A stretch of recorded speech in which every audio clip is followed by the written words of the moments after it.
Cerita dimulai berlatarkan di sebuah sekolah SMA. Di suatu hari, tiba-tiba hadir seorang siswi baru yang berusia 35 tahun. Begitu datang, dia dengan pede menyatakan keinginannya untuk memiliki 100 orang teman. "Saya ingin membuat 100 teman di sini," katanya dengan tegas. Para siswi lain di kelas itu pun tidak bisa menahan diri untuk tertawa dan mengejeknya, berpikir bahwa wanita tua ini pasti sudah gila. Sekolah ini bukan hanya sekolah yang terburuk, tetapi dia juga ditempatkan di kelas yang paling buruk. Di sini, para siswa tidak punya hak asasi manusia yang layak. Bahkan, banyak wali kelas yang sudah dipaksa keluar oleh para siswa. Lingkungan sekolah ini dipenuhi dengan ancaman dan ketidakadilan. Sistem sekolah ini membagi siswa menjadi beberapa tingkatan. Para siswa di tingkat 1 adalah penguasa sekolah. Mereka memiliki ruangan kosong untuk bersantai, bebas membuat kekacauan di lorong atau kelas, bahkan mengganggu guru saat mengajar. Mereka punya kekuasaan tertinggi di sekolah dan semua orang harus menuruti kehendak mereka. Para siswa di tingkat kedua tidak punya hak istimewa seperti itu dan tidak bisa mengkritik para siswa penguasa di tingkat 1. Mereka hanya punya hak seperti siswa SMA biasa. Namun yang paling menyedihkan adalah para siswa di tingkat 3. Mereka tidak hanya dilarang bersenang-senang di lorong atau di kelas saat istirahat, tetapi juga tidak punya hak untuk berbicara dengan siswa dari tingkat 1 atau 2. Lebih tragis lagi, bahkan nama mereka tidak diingat oleh siapapun, seolah mereka tidak dianggap manusia. Beberapa dari mereka menjadi depresi dan menolak untuk bersekolah, sementara yang lain diasingkan oleh hubungan sosial yang palsu. Namun, semua ini bukan semata-mata kesalahan dari para siswa penguasa. Para guru, siswa lain, dan orang tua yang acuh tak acuh juga berperan sebagai penyebab tidak langsung dari situasi ini. Inilah keadaan di sekolah menengah Kaikuan yang terkenal buruk. Tetapi yang tidak disadari oleh para siswa adalah bahwa siswi misterius berusia 35 tahun ini akan mengubah segalanya. Beberapa jam sebelumnya, saat upacara pembukaan sekolah berlangsung, tiba-tiba wanita tersebut datang mengendarai mobil sport dan masuk ke aula dengan aura seorang ratu. Para siswa mengira dia adalah guru baru, sementara para guru berpikir dia adalah orang tua siswa. Ketika semua orang tampak kebingungan, kepala sekolah menjelaskan bahwa dia adalah siswi pindahan yang baru. Seluruh aula pun dipenuhi dengan keheranan, baik dari siswa maupun guru. Mengapa wanita yang sudah berusia 35 tahun ini masih harus mengulang sekolah menengah? Bahkan kepala sekolah tidak mengetahui alasannya, yang diketahui hanyalah usianya dan bahwa kehadirannya merupakan keputusan dari pihak yang lebih tinggi. Lebih mengejutkan lagi adalah dia sebelumnya pernah putus sekolah. Para guru segera berdiskusi dan dengan cepat melabelinya sebagai siswa bermasalah. Kemudian, kepala sekolah menempatkannya di bawah bimbingan guru baru, yaitu Ibu Koizumi. Setelah itu, wanita itu memperkenalkan dirinya di kelas. Namanya adalah Mabashi. Para siswa di kelas tidak bisa menahan ketawa mereka, karena menurut mereka nama itu terdengar tua dan kuno, cocok untuk seorang wanita lanjut usia. Namun, Mabashi tetap tenang dan tidak terpengaruh oleh ejekan mereka. Seperti yang diduga, suasana kelas kacau balau selama pelajaran berlangsung. Guru di depan kelas tidak berani mengendalikan keadaan. Namun, Mabashi ternyata sangat pandai dalam pelajaran dan mampu menghadapi tantangan dari teman-temannya dengan sangat baik. Suatu hari saat istirahat, Mabashi tanpa sengaja melihat beberapa siswa penguasa sekolah sedang mengintimidasi siswa yang lebih lemah. Mereka memaksa siswa lain membeli tiket palsu sebagai bentuk pemerasan. Mabashi dengan cepat melangkah untuk menghentikan tindakan tersebut karena menurutnya perbuatan itu tidak berbeda dari penipuan. Mabashi segera melaporkan kejadian itu ke polisi. Tak lama kemudian, polisi tiba di sekolah. Namun, ketika pihak sekolah mengetahui hal ini, mereka bukannya menghukum para pelaku, malah memarahi Mabashi. Mereka menuduhnya merusak reputasi sekolah. Ternyata, beberapa jam sebelumnya, Kepala Departemen Pendidikan sedang melakukan inspeksi mendadak di sekolah. Para pemimpin sekolah menjadi sangat khawatir, takut masalah ini diketahui oleh Kepala Departemen, dan mereka akan dimintai pertanggungjawaban. Karena Mabashi menelpon polisi, kedatangan polisi tersebut diketahui oleh Kepala Departemen. Hal ini membuat Kepala Sekolah Tuan Tanaka sangat marah, dan ia hampir mengusir Mabashi dari sekolah. Ia memperingatkan Mabashi untuk tidak mencampuri urusan orang lain di masa mendatang. Mabashi pun tidak punya pilihan selain minta maaf. Saat makan siang, Mabashi bersiap untuk kembali ke kelas dan makan siang. Namun, secara tidak terduga, dia melihat seorang siswi di kelasnya yang terlihat sangat cemas, seolah sedang menghindari sesuatu. Setelah itu, Mabasi kembali ke kelas dan seperti biasa, para siswa penguasa terus menindas teman-teman mereka. Mabasi melihat para siswa lain duduk berkelompok untuk makan siang bersama, tetapi ketika dia mencoba bergabung, mereka semua langsung pergi. Mereka sebenarnya tidak ingin Mabasi bergabung, namun Mabasi tidak menyerah dan mencoba duduk bersama. Sayangnya, pemimpin kelompok penguasa sekolah dengan sinis menyuruhnya untuk pergi. Akhirnya, dengan perasaan tak berdaya, Mabasi terpaksa duduk sendirian dan makan di pojokan. Tujuan para penguasa sekolah adalah membuatnya merasa terisolasi hingga mengalami ketakutan sosial dan tidak bisa menjalin hubungan dengan teman-temannya. Mabasi awalnya berpikir bahwa ia dijauhi karena ia murid baru. Namun, tanpa dia sadari, nasib yang sama juga dialami seorang gadis yang ditemuinya di lorong. Ketika Mabasi pergi ke toilet, dia menemukan gadis tersebut sedang bersembunyi di sana sambil makan. Gadis itu bernama Rina. Mabasi segera bertanya, mengapa Rina makan di toilet? Rina tampak ketakutan dan enggan menjawab. Sayangnya, percakapan mereka didengar oleh dua siswa lain di kelas. Ketika Rina kembali ke kelas, para penguasa sekolah langsung mengejeknya. Mereka menghinanya dengan mengatakan bahwa dia makan di toilet dan menganggap toilet sebagai rumahnya tanpa harus membayar sewa. Alasan Rina makan di toilet adalah karena dia juga diasingkan oleh mereka. Namun, para penguasa sekolah tetap saja terus menghina dan memberinya julukan Ratu Toilet. Rina tidak sanggup mendengar hinaan itu dan pergi dari kelas dengan hati yang hancur.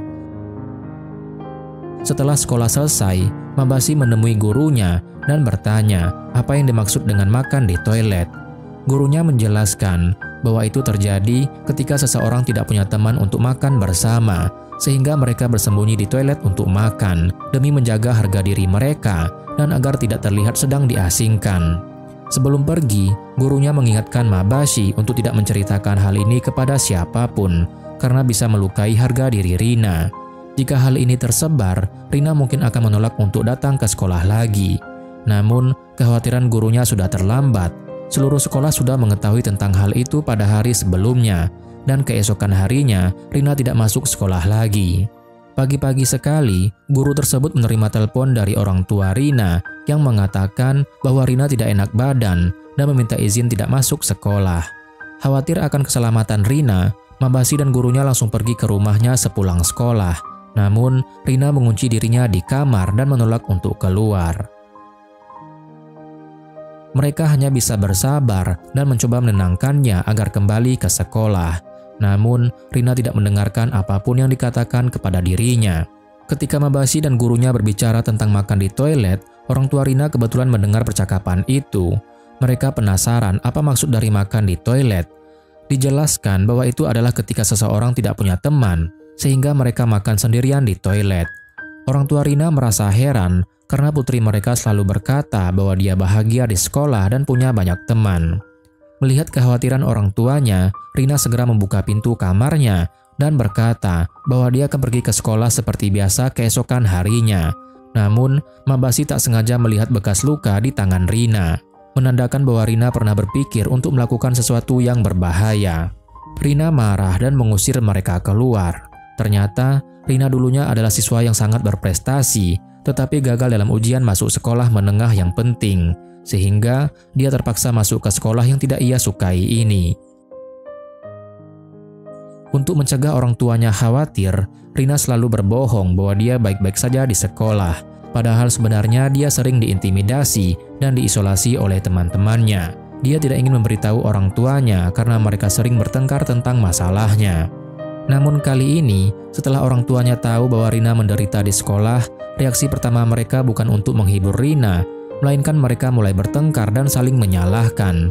Pertengkaran itu pun bahkan mengarah pada keputusan untuk bercerai. Dari dalam kamarnya, Rina mendengar semuanya. Hal yang paling ia takuti adalah melihat orang tuanya bertengkar. Dia merasa semua ini adalah salahnya. Jika saja dia lulus ujian dengan baik, dia tidak perlu masuk ke sekolah yang membuatnya merasa terisolasi, dan orang tuanya tidak akan bertengkar atau berbicara tentang perceraian. Pada hari itu, Rina berpikir untuk menghilang dari dunia ini. Untungnya, akalnya mengalahkan dorongan batinnya. Keesokan harinya, Rina kembali ke sekolah dan berpura-pura tenang seperti biasa. Namun, para penguasa sekolah tetap mengoloknya di belakangnya. Pada waktu makan siang, Rina kembali ke toilet untuk makan seperti biasa. Tapi kali ini, Mabashi duduk di sebelahnya. Mabashi ingin menunjukkan empati dan merasakan apa yang dialami oleh Rina. Setelah melalui bujukan yang penuh perhatian, Rina untuk pertama kalinya merasakan kasih sayang seorang teman. Sudah lama sekali Rina tidak tersenyum. Namun, saat mereka berdua memasuki kelas, Rina kembali terkejut oleh pemandangan yang ada di depannya. Ternyata, para penguasa sekolah tersebut telah membuat lelucon kejam di tempat duduk Rina. Mereka menaruh tutup toilet di kursinya dan tertawa terbahak-bahak, mengejeknya dengan kejam. Hati Rina yang sebelumnya sudah mulai tenang kembali tersulut amarah oleh tindakan tersebut. Dengan marah, Rina berteriak, "Aku makan di toilet karena aku tidak ingin berurusan dengan kalian, teman-teman yang rendah." Dia menambahkan, "Aku sama sekali tidak butuh teman." Setelah mengatakan itu, Rina dengan sedih meninggalkan kelas. Mabashi yang melihat semua itu pun merasa teringat pada pengalaman masa lalunya yang mirip dengan dialami Rina. Tanpa ragu, dia segera mengikuti Rina. Saat itu, Rina bersembunyi di toilet dengan pikiran yang semakin gelap. Mabashi yang khawatir mulai memukul pintu toilet dengan alat pemadam kebakaran. Suara keras itu pun segera menarik perhatian para siswa lainnya.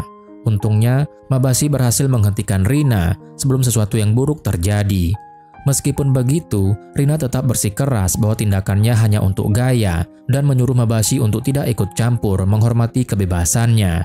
Mabashi tahu bahwa Rina sedang menyembunyikan rasa sakit dalam hatinya. Namun pada saat itu, Rina sudah sangat putus asa. Ketika Mabashi mencoba menenangkannya, Rina dengan marah mendorongnya untuk pergi. Dia menyalahkan dirinya atas kegagalan dalam ujian masuk dan pertengkaran serta perceraian orang tuanya. Mabashi yang merasa tidak bisa membujuk Rina sendirian, membawanya ke hadapan orang tuanya. Dia berharap Rina bisa mengungkapkan semua perasaannya di depan mereka. Ketika melihat kondisi putri mereka yang begitu hancur, orang tua Rina terkejut dan segera mencoba menenangkannya. Pada saat itu, Rina akhirnya mengungkapkan isi hatinya. "Ini semua salahku, karena aku gagal. Kalian jadi bertengkar bukan? Tapi kalian tidak pernah menyalahkanku. Jadi, aku hanya bisa menyalahkan diriku sendiri." Setelah mengatakan itu, Rina kembali berpikir untuk melakukan hal yang buruk. Ayahnya segera merebut barang berbahaya dari tangan Rina dan menegurnya agar tidak melakukan hal bodoh lagi. Ibunya juga menangis sambil minta maaf. Ternyata, orang tuanya sudah mengetahui masalah yang dialami Rina, namun mereka salah mengira bahwa semua ini disebabkan oleh pertengkaran mereka. Mereka berpikir bahwa perceraian adalah solusi untuk menyelesaikan masalah tersebut. Namun ternyata semua ini hanyalah kesalahpahaman. Alasan kesalahpahaman tersebut adalah kurangnya komunikasi antara orang tua dan anak. Setelah mereka saling mengungkapkan isi hati masing-masing, akhirnya ayah Rina memeluknya erat-erat. Kesalahpahaman mereka pun terpecahkan.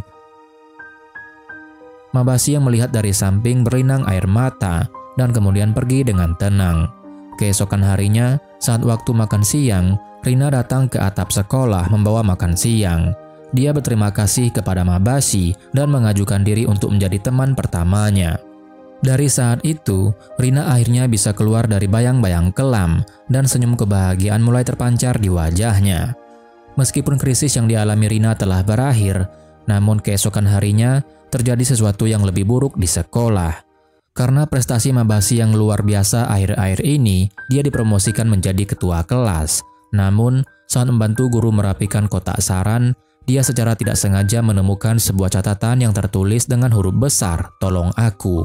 Awalnya, guru tidak terlalu memperhatikan catatan tersebut dan menganggapnya hanya lelucon. Dia dengan santai menyerahkannya kepada Mabashi untuk ditangani, memintanya mencari tahu siapa siswa yang sedang diintimidasi. Namun, tindakan Mabashi mengejutkan guru tersebut. Tak disangka, dia langsung menanyakan hal itu kepada setiap siswa di kelas. Guru yang melihat itu segera menarik Mabashi ke samping, menganggap cara tersebut bodoh. Dia menjelaskan bahwa siswa zaman sekarang tidak mudah terlihat seperti sedang diintimidasi, dan siswa yang diintimidasi biasanya akan berusaha menyembunyikannya. Jadi, tidak mungkin mereka akan dengan mudah mengakui bahwa mereka sedang dibuli. Saat pergi, guru memperingatkan Mabashi agar tidak lagi memancing informasi dari siswa. Namun keesokan paginya, suasana di sekolah menjadi heboh. Ternyata, Mabasi menulis surat kepada orang tua setiap siswa, menanyakan apakah anak mereka mengalami masalah di sekolah. Hal ini menyebabkan para orang tua datang ke sekolah, dan pimpinan sekolah pun terpaksa mengakui kesalahan mereka. Saat itu, Mabasi menyadari bahwa ada seorang siswa di kelas bernama Ai yang selalu disuruh-suruh oleh siswa lain. Selain menjadi pesuruh, Ai juga dengan rela hati dijadikan mesin uang oleh penguasa sekolah perempuan. Mabasi mulai curiga bahwa Ai lah orang yang menulis surat tersebut. Namun, Ai mengatakan bahwa dia melakukannya dengan sukarela dan meminta Mabasi untuk tidak ikut campur. Tapi apakah benar demikian? Pada malam hari, setelah pulang sekolah, Ai berjalan pulang dan melihat tangga di depannya. Dengan sengaja, dia melangkah dengan salah dan jatuh dari tangga. Kebetulan, Mabasi yang lewat segera melihat kejadian itu dan langsung membawa Ai ke rumah sakit dengan ambulan. Saat berada di rumah sakit, Mabasi memperhatikan buku catatan di tas Ai dan menemukan bahwa tulisan di dalamnya sangat mirip dengan tulisan di catatan yang meminta pertolongan sebelumnya. Hal ini pun membuktikan kecurigaannya. Beruntungnya, Ai hanya mengalami luka ringan. Mabasi mengembalikan buku catatan itu dan sekali lagi bertanya apakah Ai diintimidasi. Namun Ai kembali menyangkalnya dan Mabasi tidak menekan pertanyaan lebih lanjut.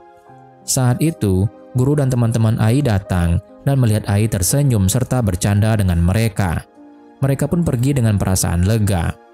Keesokan harinya saat makan siang, Rina memberitahu Mabasi bahwa dia sudah mengenal Ai sejak lama. Namun menurut Rina, Ai bukanlah orang yang punya kepribadian seperti itu sebelumnya, atau bisa dikatakan bahwa dia memaksakan dirinya untuk bergabung dengan kelompok tersebut. Mabasi pun menyadari sesuatu, dan Rina menawarkan diri untuk membantu menyelidiki. Setelah sekolah, mereka diam-diam mengikuti beberapa siswa lainnya hingga kelompok tersebut menyuruh Ai membeli minuman. Saat itulah Rina mendengarkan mereka berencana merayakan kepulangan Ai dari rumah sakit. Namun karena mereka tidak punya uang, mereka menyuruh Ai untuk mencuri dompet orang lain. Mabasi sangat terkejut mendengar ini. Untungnya, sebelum Ai berhasil melakukan pencurian, Mabasi datang tepat waktu untuk menghentikannya dan merebut dompet tersebut. Awalnya, Mabasi berencana mengembalikan dompet tersebut kepada pemiliknya, namun tanpa diduga, dia malah dituduh sebagai pencuri. Sementara itu, Ai yang gagal mencuri dompet mendapat kecaman dari para penguasa sekolah perempuan saat kembali. Meskipun Ai terus-menerus meminta maaf, mereka tidak memaafkannya, bahkan memberikan tuntutan yang lebih kejam. Tidak lama kemudian, Ai juga dibawa ke kantor polisi karena dituduh mencuri kemeja pria. Mabasi sangat terkejut mendengar hal itu. Saat itu, ayah Ai tiba di kantor polisi. Tanpa mendengar penjelasan apapun, ia langsung memarahi putrinya tanpa memikirkan harga diri Ai. Dia hanya khawatir jika masalah ini tersebar, reputasinya akan rusak. Ayah Ai ternyata adalah seorang guru. Untuk meredakan skandal tentang ini, keesokan harinya, ia membawa Ai untuk minta maaf kepada seluruh kelas. Mabasi pun tidak tahan melihat Ai terus menderita seperti itu. Kemudian, ia mengeluarkan kertas permohonan bantuan dan bertanya apakah Ai yang menuliskannya. Namun, Ai terus membantahnya. Tak terduga, Mabasi menunjukkan bukti bahwa sidik jari di buku catatan Ai dan di kertas tersebut cocok. Saat itu, para penguasa sekolah menuduh Mabasi memalsukan bukti itu dan meminta Mabasi untuk berhenti mempermalukan dirinya sendiri. Untuk membuktikan kebenaran, Mabasi menunjukkan rekaman CCTV yang memperlihatkan Ai mencuri di depan kasir, seolah-olah sengaja membiarkan dirinya tertangkap. Mabasi mengatakan bahwa tujuan Ai melakukan itu adalah untuk mengakhiri penderitaannya. Ai selalu berusaha untuk menyenangkan orang lain agar bisa diterima di kelompoknya. Meskipun selalu tersenyum dan berkata bahwa semuanya baik-baik saja, hatinya sangat ingin diperhatikan oleh orang lain. Mendengar hal itu, Ai mulai menangis terseduh-seduh. Di sampingnya, ayah Ai yang melihat putrinya ditindas dengan lantang bertanya siapa yang telah melakukannya. Namun, tidak ada seorang pun di kelas yang mengakui hal itu. Saat itu, Mabasi berkata kepada ayah Ai bahwa dia juga salah satu pelaku yang menindas Ai karena tidak pernah mendengarkan keinginan putrinya dan tidak peduli dengan perasaannya. Ayah Ai hanya peduli pada reputasinya. Meski Mabasi menuduhnya seperti itu, ayah Ai dengan marah menyangkal dan mengatakan bahwa dia paling mengenal putrinya. Mabasi yang marah pun menjawab bahwa sikap ayah Ai yang seperti itulah yang membuat Ai tertekan. Mabashi menjelaskan bahwa saat ini siswa yang mengalami perundungan di sekolah tidak bisa menceritakannya kepada siapapun, bahkan kepada teman, guru, atau orang tua karena setelah diketahui masalahnya malah semakin memburuk. Karena itulah korban perundungan sering berbohong pada diri sendiri. Korban perundungan sering membohongi diri sendiri dengan berpikir bahwa mereka tidak sedang ditindas, seolah-olah semua hanya permainan biasa.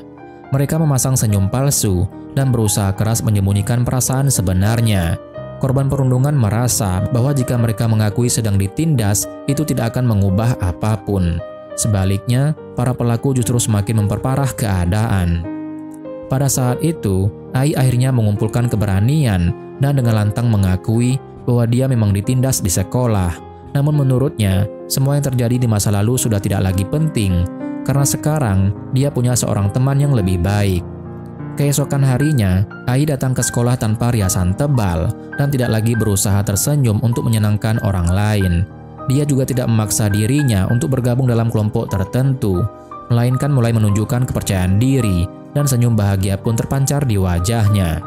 Meskipun Ai masih punya kebiasaan buruk melakukan tugas-tugas kecil untuk orang lain, hubungan antara Ai dan ayahnya telah membaik setelah kejadian tersebut.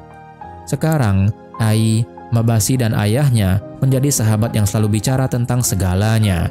Namun, saat itu, Ai mengungkapkan sebuah rahasia mengejutkan. Pada malam di tangga, ternyata ada orang lain di balik kejadian tersebut. Meskipun Ai sempat berpikir untuk mengakhiri hidupnya, saat ia melangkahkan kaki ke depan, tiba-tiba ada seseorang yang mendorongnya dari belakang. Sayangnya, Ai tidak tahu siapa orang itu. Suatu malam, saat mereka mau pulang, mereka secara kebetulan bertemu dengan dua teman sekelas mereka, yaitu Otake dan Sae, yang sedang tampil main gitar di jalan. Keduanya membentuk sebuah band bersama, dan persahabatan mereka yang erat membuat Mabashi dan teman-temannya merasa iri. Namun, keesokan paginya, persahabatan antara Otake dan Sae tiba-tiba berakhir di depan seluruh kelas. Dengan gunting di tangannya, Otake memotong rambut Sae, membuat para pengganggu sekolah bersorak gembira. Beruntungnya, Mabashi segera membunyikan alarm kebakaran, dan perhatian kepala sekolah serta guru segera tertuju ke ruang kelas, sehingga insiden tersebut dihentikan. Setelah menyelidiki lebih lanjut, barulah semua orang mengerti bahwa alasan Otake dan Sae bertengkar hanyalah karena masalah peringkat. Rupanya, para pengganggu sekolah telah membuat situs web rahasia, di mana mereka yang berada di kelompok elit bisa bertindak semaunya, sementara mereka yang berada di tingkat kedua harus patuh dan tenang. Kelompok ketiga adalah yang paling menderita. Mereka tidak hanya mengalami berbagai bentuk perundungan, tetapi juga tidak punya hak untuk berbicara. Otake dan Sae berada di kelompok ketiga ini yang paling tidak berkuasa. Setelah pertunjukan malam itu, Sae tiba-tiba mengusulkan untuk membubarkan band mereka. Dia ingin mengubah arah hidupnya dan menjadi seorang model. Otake berpikir bahwa Sae ingin menggunakan kesempatan ini untuk masuk ke kelompok elit sekolah, sehingga memutuskan untuk meninggalkannya. Dengan marah, Otake mengatakan bahwa dia juga sudah lama berpikir untuk membubarkan band tersebut. Tidak hanya karena permainan gitar Sae yang buruk, tetapi juga karena dia sudah menemukan anggota pengganti. Namun keesokan harinya, ketika Sae masuk kelas, dia langsung diejek habis-habisan oleh para pengganggu sekolah yang mengatakan bahwa penampilannya tidak cocok untuk menjadi model. Sae merasa ini adalah balas dendam Otake yang sengaja membocorkan rencananya kepada para pengganggu. Mabashi menyarankan agar Sae menjelaskan semua kesalahpahaman tersebut, tetapi Sae memilih untuk bertahan, berharap para pengganggu akan bosan dan masalah ini segera selesai. Namun, ketika Sae masuk ke kelas keesokan harinya, Otake kembali datang untuk mengganggu, dan kali ini dia menaburkan debu kapur di atas kepala Sae. Pada saat itu, bahkan para pengganggu sekolah merasa kesal karena Otake terlalu berlebihan, seolah-olah ingin mencuri perhatian mereka. Ketika Otake berpura-pura terjatuh dan menempelkan kertas di punggung Sae, para pengganggu tiba-tiba berbalik menjadi pembela kebenaran dan membela Sae. Otake pun terkejut melihat pengkhianatan ini. Dipengaruhi oleh para pengganggu, Sae pun akhirnya membalas dendam kepada Otake. Melihat semua kejadian ini, Mabashi maju dan bertanya, apakah menyenangkan menindas orang lain? Sae yang bingung tidak tahu harus menjawab apa, lalu memberikan alasan seadanya dan meninggalkan kelas. Setelah kejadian itu, Ai memberitahu Mabashi bahwa Otake dan Sae sebenarnya sering bertengkar sejak kelas 1. Tetapi setiap kali mereka bertengkar, mereka akan jujur satu sama lain dan akhirnya menjadi sahabat yang tak terpisahkan. Ai merasa sedih melihat bagaimana hubungan mereka kini memburuk dan dia meminta Mabashi untuk memikirkan cara agar bisa membantu mereka. Mabashi merasa tidak bisa berbuat banyak. Malam harinya, dia pergi ke bar sendirian untuk minum, meredakan kegundahannya. Namun tiba-tiba seorang mantan guru muncul. Setelah Mabashi menceritakan kejadian yang dialaminya, sang guru berkata, "Pasti kamu sangat menderita." Ternyata Mabashi pernah mengalami hal serupa, dikhianati oleh temannya sendiri, dan sejak saat itu mereka tidak lagi berkomunikasi. Sang guru memberi nasihat bahwa jika kedua orang dalam suatu hubungan hanya memikirkan satu sama lain, mudah terjadi kesalahpahaman. Dan setelah terjadi kesalahpahaman, memperbaiki hubungan yang rusak akan jauh lebih sulit. Perkataan itu membuat Mabashi sadar bahwa jika ingin memperbaiki hubungan antara Otake dan Sae, keduanya harus mengungkapkan perasaannya yang sebenarnya. Keesokan harinya, Mabashi memberikan surat tantangan kepada Otake, berpura-pura bahwa surat itu dari Sae. Otake yang marah langsung pergi menemui Sae.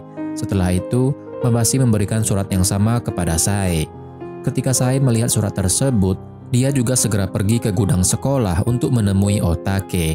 Keduanya mulai saling mempertanyakan maksud masing-masing. Namun sebelum selesai bicara, mereka mulai bertengkar. Setelah bertukar pukulan berkali-kali, Mabashi masuk ke gudang dan meminta mereka memanfaatkan kesempatan ini untuk membicarakan segalanya dengan jujur. Akhirnya, Sae mengungkapkan alasan sebenarnya. Dia ingin membubarkan band.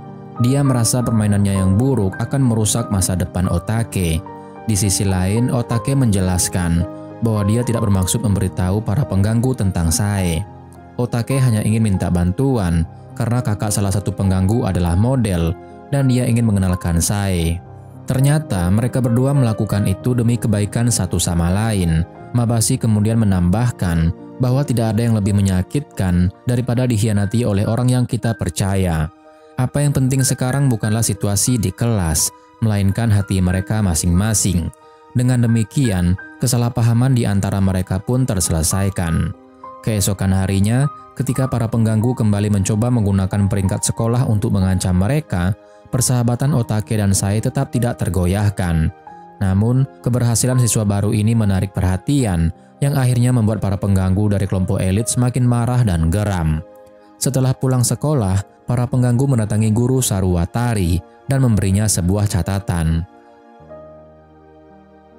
Keesokan harinya, saat ujian berlangsung, mereka terus memberikan kode mata kepada Saruwatari yang bertugas sebagai pengawas ujian. Meskipun enggan, saat melewati tempat duduk Mabashi, Saruwatari berpura-pura mengambil catatan dan menuduh Mabashi menyontek. Untungnya, salah satu murid melihat bahwa Saruwatari sengaja melakukan hal itu. Semua orang bingung mengapa Saruwatari yang biasanya lembut tiba-tiba begitu tunduk kepada para pengganggu. Sae mulai mengenang Saruwatari di masa lalu, ketika prestasi akademisnya buruk. Berkat semangat Saruwatari, Sae kembali termotivasi untuk belajar. Saruwatari bahkan sering bertukar buku harian dengan murid-muridnya untuk saling berbagi perasaan. Namun suatu peristiwa mengubah Saruwatari sepenuhnya. Pada suatu pelajaran di kelas 2, para pengganggu tidak hanya tidak mendengarkan, tetapi juga secara terang-terangan mengacaukan kelas. Saruwatari berusaha menghentikan mereka, namun para pengganggu malah semakin mempermalukannya. Saat itu, wakil kepala sekolah kebetulan lewat, namun tanpa menyelidiki, dia langsung mengkritik Saruwatari di depan kelas. Merasa sangat terhina oleh ejekan para siswa, Saruwatari akhirnya memukul kaca dengan tinjunya. Insiden ini menjadi catatan buruk bagi Saruwatari, yang sejak itu sepenuhnya tunduk pada para pengganggu dari kelompok elit. Setelah mengetahui hal ini, para siswa sepakat untuk membantu Saruwatari kembali menjadi dirinya yang dulu. Sebelum pergi, saya menyatakan isi hatinya. "Guru, kami mendukungmu. Aku ingin melihatmu seperti di kelas 1 dulu." Mendengar dukungan dari murid-muridnya, Saruwatari tak kuasa menahan tangis. Pada saat itu, dia memutuskan untuk melawan ketidakadilan. Keesokan harinya di kelas, para pengganggu masih terus berulah dan bermain kartu di tengah pelajaran. Namun, Saruwatari tidak lagi tinggal diam. Dia maju dan menyuruh mereka yang mengganggu keluar untuk berdiri di luar kelas. Tidak disangka, tindakan ini kembali menarik perhatian wakil kepala sekolah yang sekali lagi tanpa menyelidiki penyebabnya langsung menegur Sarwatari. Ternyata, setelah dikeluarkan dari kelas, para pengganggu segera menemui wakil kepala sekolah untuk mengadu. Mereka berpura-pura mengatakan bahwa mereka sedang mengikuti pelajaran dengan baik, namun malah dikeluarkan tanpa alasan yang jelas. Mereka menuduh guru Sarwatari sengaja menyalahkan mereka. Bahkan, para pengganggu mengancam akan melaporkan masalah ini ke Dinas Pendidikan jika sekolah tidak menanganinya dengan baik. Wakil kepala sekolah yang takut masalah ini semakin besar langsung menyalahkan Sarwatari tanpa menyelidiki lebih lanjut. Para guru lain pun tidak ketinggalan untuk memberikan komentar pedas, dan wakil kepala sekolah bahkan mendesak Sarwatari untuk mengundurkan diri. Sekolah ini memang terkenal buruk, bukan hanya karena kelakuan siswa, tetapi juga karena kelakuan para guru sering menindas satu sama lain. Sarwatari adalah salah satu korban penindasan tersebut. Setiap hari, pimpinan sekolah memberikan beban kerja yang mustahil untuk diselesaikan sendirian, dan rekan kerjanya kerap mengejeknya. Apalagi jika seorang guru tidak dapat menjalin hubungan baik dengan pengganggu elit di sekolah, karirnya pun bisa dianggap berakhir. Mabasi dan saya merasa sangat khawatir dengan keadaan Sarwatari. Mereka mengikuti Sarwatari dengan mobil, hingga akhirnya kejadian buruk pun terjadi. Ketika Sarwatari naik bus sambil membawa tas di kedua tangannya, beberapa gadis menuduhnya melakukan pelecehan. Setelah turun dari bus, mereka tetap memegang tangan Sarwatari dan tidak mau melepaskannya. Insiden ini sampai memanggil polisi. Meskipun Sarwatari terus membantah tuduhan tersebut, para gadis tetap bersikeras bahwa dia melakukan pelecehan di dalam bus. Yang mengejutkan, wakil kepala sekolah justru hadir dan secara sukarela mengakui kesalahan Sarwatari di hadapan polisi, meskipun Sarwatari tidak bersalah. Sarwatari merasa sangat terpukul dengan kehancuran reputasinya dan tidak mengerti mengapa wakil kepala sekolah melakukan hal itu. Wakil kepala sekolah berdalih bahwa jika masalah ini menjadi besar, itu akan menjadi aib bagi sekolah, sehingga ia lebih memilih meredam masalah daripada mencari kebenaran. Keesokan harinya, saat Sarwatari datang ke sekolah, ia dipaksa minta maaf kepada semua staf di kantor. Saat masuk ke kelas, dia melihat papan tulis penuh dengan berita palsu tentang dirinya sebagai pelaku pelecehan yang ditempel oleh para pengganggu. Mereka terus menghina Sarwatari di depan kelas, bahkan menyanyikan lagu yang menyuruhnya untuk pulang. Sarwatari merasakan campuran emosi, namun wakil kepala sekolah tidak melakukan apapun untuk membantunya. Sarwatari dipaksa untuk mengundurkan diri oleh para pimpinan sekolah. Pada saat itu, Sarwatari hampir kehilangan kendali dan ingin memukul kaca lagi, tetapi saya menghentikannya. Saya menangis dan bertanya, kemana perginya Sarwatari yang dulu, memintanya untuk tidak menyerah dan menjadi guru yang kuat. Namun, pada saat itu, Sarwatari merasa ingin mengakhiri hidupnya. Ketika orang-orang menyadarinya sudah terlambat. Setelah kejadian itu, saya merasa sangat bersalah karena pikirannya yang keras mungkin telah memicu tindakan Sarwatari. Sementara itu, Mabasi mulai dihantui mimpi buruk dan teringat akan masa lalunya. Di malam hari, seorang guru menelpon Mabasi memberitahunya bahwa setiap guru memiliki kasih sayang kepada murid-muridnya dan pasti ada alasan di balik kejadian tersebut. Mereka yakin bahwa Sarwatari telah difitnah. Namun keesokan harinya, pimpinan sekolah secara kolektif menyatakan bahwa alasan Sarwatari putus asa adalah karena insiden pelecehan yang terungkap. Mereka ingin segera memutus hubungan dengan Sarwatari. Wakil kepala sekolah yang licik bahkan menggelar konferensi pers mengutuk tindakan Sarwatari di depan media. Namun tiba-tiba, Mabasi dan saya masuk dan menghentikan mereka dengan menyatakan bahwa apa yang dikatakan kepala sekolah adalah kebohongan. Mereka secara langsung menyangkal tuduhan kejahatan terhadap Sarwatari dan bahkan membawa bukti. Ternyata pada hari kejadian, Sarwatari membawa 3 tas dengan kedua tangannya, sehingga tidak mungkin dia melakukan tindakan pelecehan. Namun, wakil kepala sekolah berusaha memutarbalikkan keadaan dengan mengatakan bahwa Sarwatari mungkin membawa 3 tas di satu tangan dan melakukan pelecehan dengan tangan lainnya. Mabasi yang sudah memperkirakan hal ini kemudian meminta saya untuk mendemonstrasikan. Saya berusaha sekuat tenaga, tetapi tetap tidak bisa membawa 3 tas dengan satu tangan. Dengan demikian, jelaslah bahwa Sarwatari telah difitnah. Meski demikian, wakil kepala sekolah berubah taktik dan menuduh bahwa alasan Sarwatari ingin bundir adalah karena dia terus-menerus diintimidasi oleh para siswa. Dia mengalihkan semua tanggung jawab kepada mereka dan bahkan membawa bukti bahwa Sarwatari telah lama menjadi korban perundungan siswa. Mabasi terkejut dengan kebohongan ini dan menuduh wakil kepala sekolah tidak layak menjadi guru. Dia menegaskan bahwa wakil kepala sekolah selalu menyalahkan siswa ketika situasi tidak menguntungkan baginya dan berlagak seolah tidak ada hubungannya dengan masalah ini. Perilaku semacam ini sangat bertentangan dengan prinsip seorang guru yang seharusnya melindungi murid-muridnya. Kemudian di depan media, Mabasi mengungkapkan kebenaran tentang alasan sebenarnya Sarwatari ingin bundir. Alasan itu bukan hanya karena para siswa, tetapi juga karena perundungan antar sesama guru.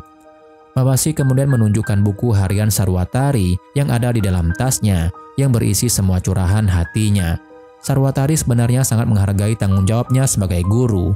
Sejak hari pertama sekolah dimulai, ia bertekad untuk mendidik murid-muridnya dengan baik. Namun, rekan-rekannya selalu menyerahkan pekerjaan yang seharusnya menjadi tanggung jawab mereka kepada Sarwatari, sehingga ia tidak punya waktu untuk mempersiapkan pelajaran. Meskipun beberapa siswa tidak tertarik pada pelajarannya, Sarwatari merasa bahwa semua itu adalah kesalahannya. Di sisi lain, rekan-rekannya di kantor semakin memperburuk situasi. Beruntungnya, ada beberapa murid yang menyukainya, memberi Sarwatari motivasi besar. Namun, sekolah mulai memaksanya untuk mengundurkan diri tanpa menyelidiki kebenaran dan menuduhnya sebagai pelaku pelecehan. Wakil kepala sekolah bahkan dengan sukarela mengakui kesalahan atas nama Sarwatari dan semua orang melihatnya sebagai penghalang.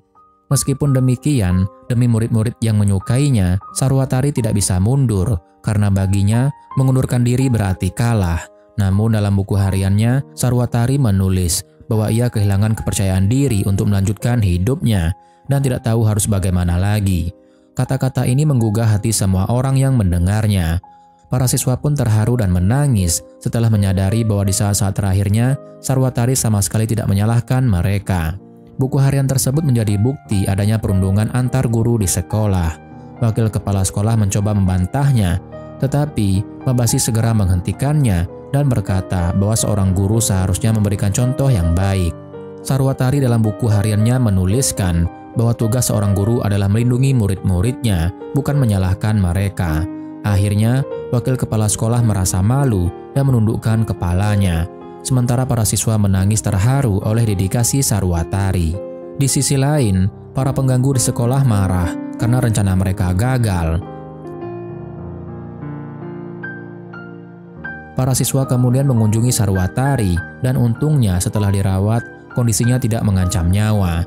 Mereka semua berharap Sarwatari segera pulih karena mereka masih ingin mengikuti kelasnya. Sarwatari dengan tegar menjawab, "Pasti," yang membuat semua orang tersenyum lega.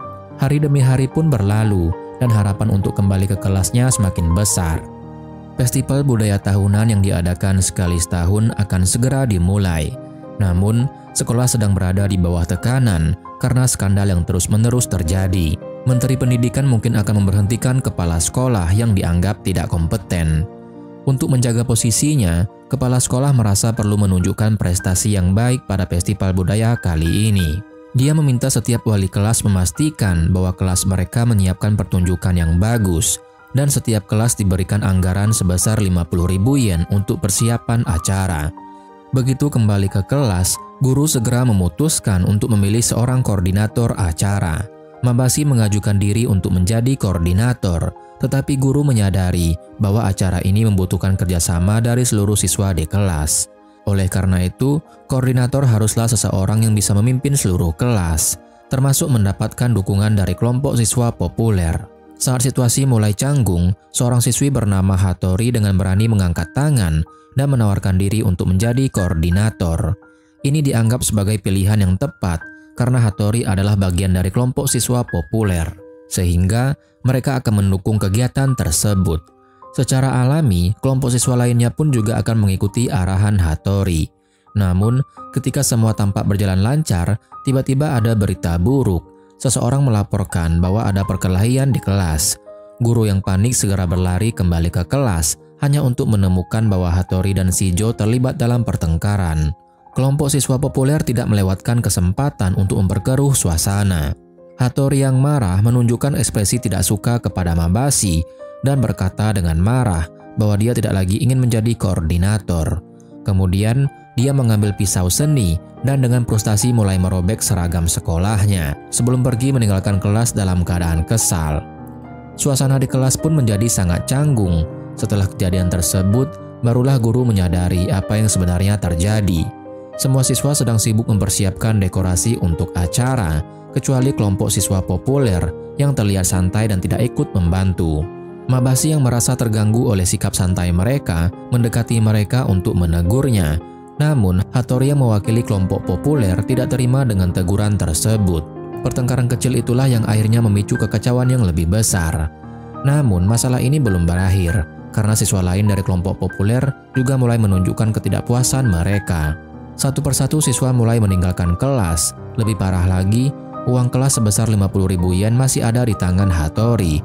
Oleh karena itu, guru merasa harus segera menemukan Hattori dan membawanya kembali.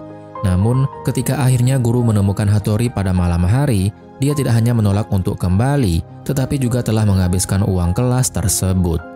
Keesokan harinya, kelompok siswa populer melakukan aksi mogok secara keseluruhan. Dalam situasi yang sulit ini, guru terpaksa mempertimbangkan ide acara yang tidak membutuhkan biaya. Lalu, Sanji dan Otake mengusulkan untuk menyanyi berdua. Tetapi jelas dua orang saja tidak cukup. Akhirnya, seluruh kelas sepakat untuk mengubah acara menjadi paduan suara kelas. Seorang gadis bernama Ketsu menjadi sukarelawan untuk menjadi koordinator baru. Setelah kelompok populer tidak terlibat, siswa-siswa lainnya menjadi lebih kompak, dan guru berharap acara paduan suara ini bisa berjalan lancar.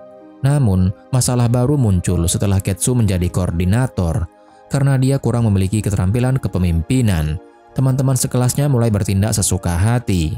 Persiapan acara pun berjalan sangat lambat tanpa kemajuan yang berarti. Setelah jam sekolah, Mabashi bertemu dengan guru lamanya yang mencoba memberikan semangat, mengatakan bahwa festival budaya adalah kesempatan bagi seluruh kelas untuk bekerja sama dan berpartisipasi.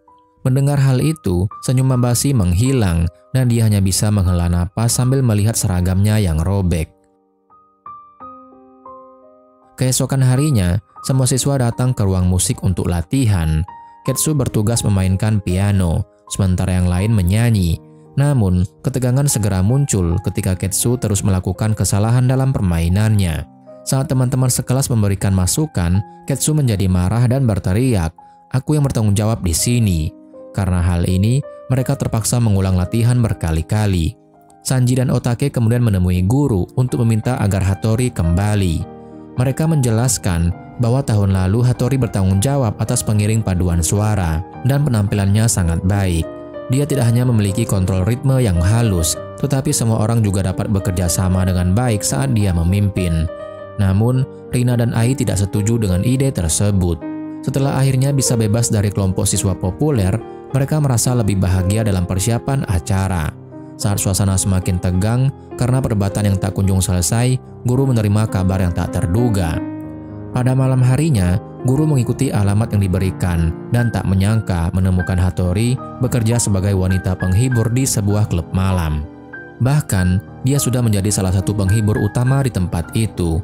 Guru tidak mengerti mengapa Hattori memilih pekerjaan seperti itu, tetapi Hattori menjelaskan bahwa dia sangat membutuhkan uang. Ternyata, Hattori kecanduan mengunjungi klub pria penghibur, tempat di mana dia bisa mencurahkan isi hatinya dan melepaskan beban emosional. Karena kehabisan uang untuk mengunjungi klub tersebut, dia memutuskan untuk bekerja sebagai wanita penghibur. Namun, karena guru tidak mampu membayar harga minuman yang mahal, dia diusir dari klub oleh Hattori. Dengan Hattori yang belum kembali, latihan paduan suara terus mengalami kemunduran. Mereka berlatih sepanjang sore, tetapi kesalahan demi kesalahan tetap terjadi. Beberapa siswa tidak tahan lagi dan memilih meninggalkan kelas. Sementara Ketsu pun pergi dengan perasaan tersinggung. Kebetulan, kepala sekolah melihat kejadian itu, dan untuk menghindari memalukan sekolah pada festival budaya, kepala sekolah bahkan mengancam akan membatalkan acara kelas mereka. Melihat situasi yang semakin buruk, siswa lain berharap Mabashi bisa membawa Hattori kembali. Namun, Rina dan Ai kembali menentang. bahkan mengancam akan memutuskan hubungan dengan Mabashi jika dia berani pergi mencari Hattori. Mereka mengingatkan bahwa mereka berdua sudah terlalu sering ditindas oleh kelompok siswa populer. Saat Mabashi bingung harus berbuat apa, tiba-tiba Hattori datang dan memintanya meminjamkan uang. Hattori kembali ke kebiasaan buruknya mengunjungi klub pria penghibur tanpa punya uang. Mabashi mengatakan bahwa dia bersedia meminjamkan uang, tetapi dengan satu syarat, Hattori harus kembali ke sekolah. Mabashi menjelaskan bahwa semua orang sangat membutuhkan bantuan Hattori, terutama untuk menyelesaikan masalah paduan suara kelas. Mendengar hal itu, Hattori akhirnya membuka hatinya dan mengungkapkan perasaannya. Dia sebenarnya juga tidak menyukai status sebagai anggota kelompok siswa populer, tetapi setiap kali ada kegiatan, hanya mereka yang bisa menyelesaikan masalah. Kelompok siswa dari tingkat ketiga memang sering mengeluh, tetapi ketika situasi kritis, tidak ada satupun dari mereka yang berani mengambil tanggung jawab. Semua hanya menundukkan kepala, berharap agar tidak terpilih jadi pemimpin. Karena itulah, saat itu Hattori memutuskan untuk maju dan mengambil peran. Setelah berkomunikasi, Hattori dan Mabashi berhasil menghapus kesalahpahaman di antara mereka. Hattori pun berjanji akan kembali ke sekolah keesokan harinya. Namun, ketika hari itu tiba, Mabashi yang menunggu di lapangan tidak melihat tanda-tanda kedatangan Hattori. Sementara itu, Rina dan Ai setelah mengetahui Mabashi mencari Hattori merasa sangat kecewa. Persahabatan mereka pun hancur karenanya. Mabashi mulai khawatir karena Hattori tidak juga muncul. Sementara semua orang berharap dia akan kembali. Sore harinya, Ketsu mendatangi Mabashi dan memohon agar dia bisa membujuk Hattori untuk kembali. Ketsu mengakui bahwa dia merasa gagal memimpin kelompok, tetapi Mabashi juga merasakan hal yang sama.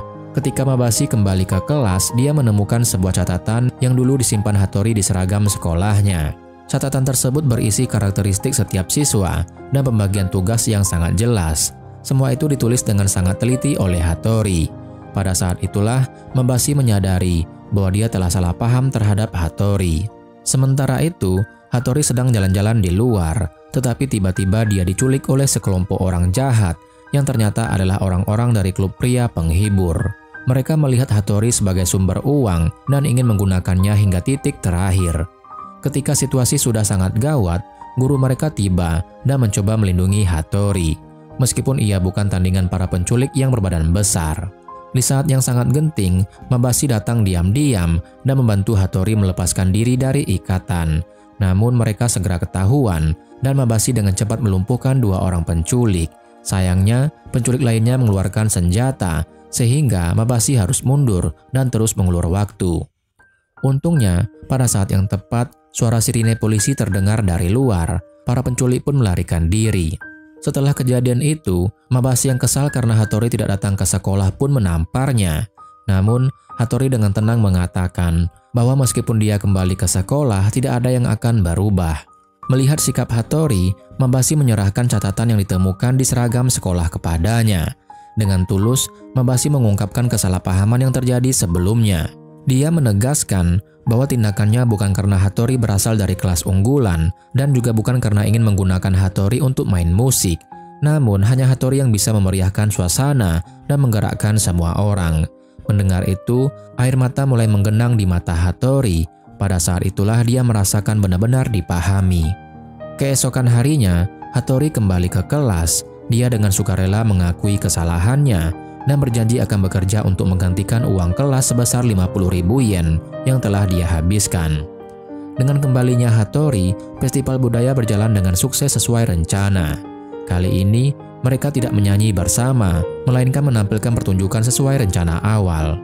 Setelah itu, Rina dan Ai mendatangi Mabashi dan minta maaf, mengakui bahwa perilaku mereka sebelumnya sangat kekanak-kanakan. Kesalahpahaman pun menghilang dan mereka akhirnya menerima Hattori. Persahabatan di antara mereka pun semakin erat. Dari kejadian ini, terlihat bahwa siswa dari kelas unggulan tidak sepenuhnya tanpa kelebihan.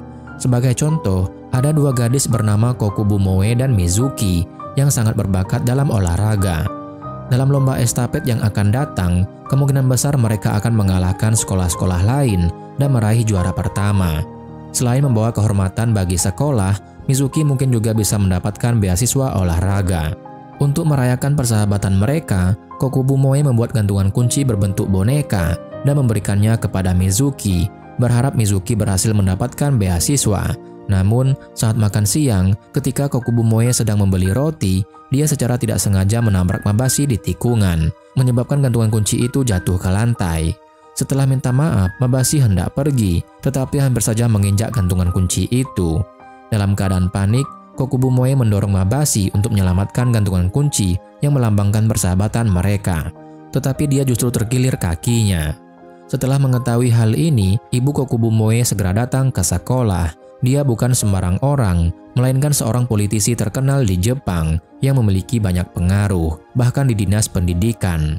Setelah memarahi Mabashi, dia pergi dengan marah. Karena cedera yang dialami Kokubumoe, dia tidak bisa lagi mengikuti perlombaan, dan posisinya digantikan oleh seorang siswa bernama Eto. Mizuki pun terpaksa bertanding sendirian. Tidak lama kemudian, perlombaan estafet pun dimulai. Kokubumoe hanya bisa berdoa dalam hati untuk kemenangan Mizuki. Dan memang, Mizuki menunjukkan kehebatannya sebagai murid kelas unggulan. Dengan langkah panjangnya yang mantap, dia langsung memimpin jauh di depan, meninggalkan sekolah-sekolah lain di belakangnya. Berkat keunggulan yang diperoleh oleh Mizuki, seharusnya tim mereka bisa menang dengan mudah jika para peserta lainnya bisa mempertahankan posisi. Namun, ketika giliran Eto mengambil tongkat estafet, situasi berubah drastis. Yang pertama mencapai garis finish ternyata bukan Eto, melainkan tim dari sekolah lain. Mabashi pun menerima kabar buruk. Eto pingsan di tengah perlombaan karena kelelahan. Semua orang pun terkejut. Kemenangan yang seharusnya sudah pasti di tangan kini hilang begitu saja. Akibat kekalahan ini, Mizuki kehilangan kesempatan mendapatkan beasiswa atlet. Menyadari hal itu, dia pun jadi hancur. Eto datang untuk minta maaf, tetapi permintaan maafnya tidak cukup untuk meredakan kemarahan Mizuki. Mizuki yang marah mengambil tasnya dan mulai memukul-mukul dengan liar, hingga gantungan kunci pemberian Kokubumoe terjatuh ke lantai. Namun, Mizuki tidak berhenti di sana. Gerakannya yang terlalu keras membuat lemari terguling dan menimpa Eto. Kokubumoe yang mendengar suara tersebut segera datang untuk memeriksa keadaan. Namun, Mizuki tampaknya tidak peduli dan pergi begitu saja. Lebih mengejutkan lagi, ketika Kokubumoe melihat Eto terjatuh di bawah lemari, dia tidak segera membantunya. Baru setelah Mabashi menyadari ada yang aneh karena pintu ruangan terhalang, dia bersama guru lain berhasil menyelamatkan Eto. Pada saat itu, Kokubumoe bersembunyi di sudut ruangan. Tidak ada yang tahu mengapa dia bertindak seperti itu. Keesokan harinya, pihak sekolah segera melakukan penyelidikan. Namun Eto bersikeras mengatakan bahwa dia jatuh sendiri, meskipun Mabashi tahu dia berbohong. Mabashi ingat bahwa ketika ia sampai di ruangan tersebut, lampunya dalam keadaan mati. Kenapa Eto masuk ruangan yang gelap tanpa menyalakan lampu? Kokubumoe kemudian membantah dengan mengatakan bahwa Eto terjatuh karena tidak menyalakan lampu. Namun, Mabashi merasa ada yang tidak beres. Setelah sekolah usai, dia kembali menemui Kokubumoe dan Mizuki untuk mempertanyakan kejadian tersebut, sambil menunjukkan gantungan kunci yang ditemukan di tempat kejadian. Namun, keduanya tetap membantah, meskipun Mabashi pernah melihat mereka berdua membawa gantungan kunci itu bersama-sama. "Ah, itu hadiah dariku untuk Eto," kata Kokubumoe. Dia menjelaskan bahwa gantungan kunci itu adalah ungkapan terima kasihnya kepada Eto karena telah menggantikannya dalam perlombaan. Mabashi pun mengangguk, memahami penjelasan tersebut. Namun, tali gantungan yang putus membuat situasinya sulit dijelaskan oleh Kokubumoe karena dia tahu bahwa dia tidak memiliki alasan yang cukup untuk menjelaskannya. Setelah itu, Kokubumoe mendekati perapian, melepaskan gantungan kuncinya sendiri, dan melemparkannya ke dalam api. Dia kemudian membawa Eto ke hadapan guru mereka, Kitajima Sensei, dan mengaku bahwa dialah yang menyebabkan cedera Eto. Kokubumoe mengaku bahwa karena kekalahannya di pertandingan, dia tidak terima dan secara tidak sengaja melukai Eto. Yang mengejutkan, Eto juga mengangguk mengakui kesalahan tersebut. Namun, jika kasus bullying ini tersebar, bukan hanya Kokubumoe yang akan diskor, tetapi klub estafet lari jarak jauh juga akan dibubarkan. Kokubumoe kemudian menjelaskan bahwa dia mengambil alih kesalahan untuk melindungi Mizuki agar masalah ini tidak meluas. Selain itu, dia yakin ibunya yang seorang anggota dewan bisa menekan masalah ini. Namun, ketika Kitajima Sensei menjelaskan situasi tersebut ke pihak sekolah, dia malah berbohong dan mengatakan bahwa itu adalah konflik pribadi antara dirinya dan Eto, tidak ada hubungannya dengan klub estafet lari. Tindakan ini membuat Kokubumoe sangat bingung karena dia tahu bahwa Kitajima Sensei bisa saja mendapatkan hukuman yang berat, bahkan mungkin dipecat. Namun, tujuan Kitajima Sensei jelas, dia ingin melindungi klub estafet agar tidak dibubarkan. Keesokan paginya, Kitajima Sensei mengajukan pengunduran dirinya. Ketika murid-murid mendengar kabar tersebut, mereka mulai membicarakannya di bawah panggung, dan Kitajima Sensei langsung dianggap sebagai guru yang jahat yang menindas murid-muridnya. Bahkan, seorang murid yang dikenal sebagai pengganggu melemparkan benda ke arah Kitajima dari atas, berteriak menyuruhnya segera keluar dari sekolah. Namun, hanya Kokubumoe yang tahu bahwa Kitajima Sensei tidak bersalah. Meskipun begitu, situasinya sudah terlanjur rumit dan dia tidak punya pilihan lain. Mabashi merasa ada sesuatu yang tidak beres, jadi pada malam harinya, dia kembali ke ruang ganti tempat kejadian. Setelah memeriksa dengan seksama, Mabashi menemukan kejanggalan. Saat itu, lampu di ruangan tersebut jelas-jelas mati, dan dalam kegelapan total seperti itu, tidak mungkin Kitajima Sensei bisa melakukan tindakan tersebut. Lebih penting lagi, Kitajima Sensei tiba di tempat kejadian untuk memberikan pertolongan, sehingga dia memiliki alibi yang kuat. Saat itu, pintu tertutup oleh meja dari dalam, yang berarti ada seseorang di dalam ruangan yang mematikan lampu. Orang tersebut adalah pemilik gantungan kunci itu. Harus diakui, kecerdasan Mabashi sangat luar biasa. Setelah itu, Kokubumoe akhirnya tidak lagi menyembunyikan kebenaran dan mengakui bahwa dialah yang memulai semuanya. Ternyata, setelah menutup pintu, Kokubumoe bersembunyi di balik lemari pakaian. Namun dia tidak mengungkapkan peran Mizuki dan malah berbohong, mengatakan bahwa tindakan Kitajima Sensei juga merupakan hasil instruksinya. Namun, sudah terlambat untuk memperbaiki keadaan. Setelah mengetahui bahwa konflik ini melibatkan guru dan murid, pihak pendidikan memutuskan untuk secara tegas membubarkan klub estafet lari. Setelah itu, Kitajima Sensei merasa sangat bersalah dan minta maaf kepada semua orang. Tetapi, dia tidak menemukan Mizuki dan Kokubumoe. Barulah Kitajima Sensei mengetahui bahwa keduanya telah mengundurkan diri dari klub. Dengan cepat, Kitajima Sensei mencari mereka di kelas dan bertanya kepada mereka. Meskipun mereka berdua awalnya marah, setelah berbicara jujur, kemarahan mereka pun mereda. Namun, Mizuki tiba-tiba menyindir bahwa semuanya sudah terlambat karena klub estafet sudah dibubarkan.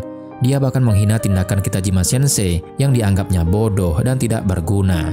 Mizuki juga mengatakan bahwa Kokubumoe bukan ingin melindungi klub, tetapi ingin melindunginya, karena ibunya yang seorang anggota dewan bisa menekan masalah ini. Akhirnya, Mizuki mengakui bahwa dialah yang sebenarnya melukai Eto. Mabashi tidak tahan lagi dan memberitahu Mizuki bahwa Kokubumoe tidak berniat melindunginya, tetapi melindungi klub yang sangat disayanginya selama 3 tahun. Setelah mendengar ini, Mizuki hendak membantah, tetapi Eto yang diam selama ini akhirnya bicara. Ternyata, setelah kejadian malam itu, baik Mizuki maupun Kokubumoe sama-sama berusaha melindungi klub estafet lari dan telah bersekongkol untuk menyembunyikan semuanya. Kokubumoe tidak hanya sekedar ingin menutupi perbuatan Mizuki, tetapi juga ingin menjaga klub yang sangat dicintainya. Namun, meskipun mengetahui kebenaran ini, Mizuki tetap tidak berterima kasih dan meninggalkan ruangan begitu saja. Untungnya, setelah negosiasi yang panjang antara pihak sekolah dan dinas pendidikan, klub estafet lari akhirnya berhasil dipertahankan dan nama baik Kitajima Sensei dipulihkan. Namun, masalah Mizuki belum selesai. Seperti pepatah, di balik kesuksesan selalu ada kegagalan. Keesokan harinya, Mabashi melihat ada yang aneh dengan Mizuki. Teman-teman dekatnya yang biasanya selalu ada bersamanya mulai menghindarinya. Sekarang, teman-teman Mizuki bahkan tidak lagi memperdulikannya. Orang-orang di sekitarnya mulai bergosip. Mereka mengatakan bahwa Mizuki yang sebelumnya berada di kelompok elit sekarang turun ke kelompok ketiga. Di kelas, Mizuki mulai diasingkan menjadi target pengucilan. Saat pelajaran belum berjalan lama, Mizuki tiba-tiba bangkit dari tempat duduknya dan berjalan ke depan kelas. Lalu memberitahu guru bahwa dia ingin pindah sekolah. Alasannya mengejutkan semua orang. Dia mengklaim bahwa seseorang telah diam-diam memotret dirinya. Kemudian, Mizuki mengeluarkan tumpukan foto yang menunjukkan gambar-gambar dirinya di ruang ganti. Mizuki menjelaskan bahwa selama sebulan terakhir, dia merasa diikuti dan dipoto secara diam-diam. Dan dia tidak ingin tinggal di sekolah ini lagi.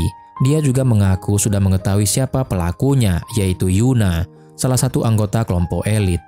Agar masalah ini tidak semakin besar, guru memutuskan untuk menggunakan pengadilan remaja di kelas 3A sebagai simulasi persidangan. Mizuki bertindak sebagai penggugat, sementara Yuna menjadi terdakwa, dan Akutsu bertugas sebagai notulis. Persidangan pun dimulai setelah guru memukul palu. Keputusan akhir akan ditentukan melalui voting di seluruh kelas setelah kedua belah pihak selesai berdebat. Mizuki langsung menuduh Yuna telah memotret dirinya secara diam-diam sejak sebulan yang lalu. Dia juga menambahkan bahwa ketika dia bertanya kepada Yuna tentang hal ini kemarin, Yuna marah dan mendorongnya dari tangga, yang menyebabkan tangannya terbalut beban sebagai bukti. Namun, hal ini bukanlah bukti kuat.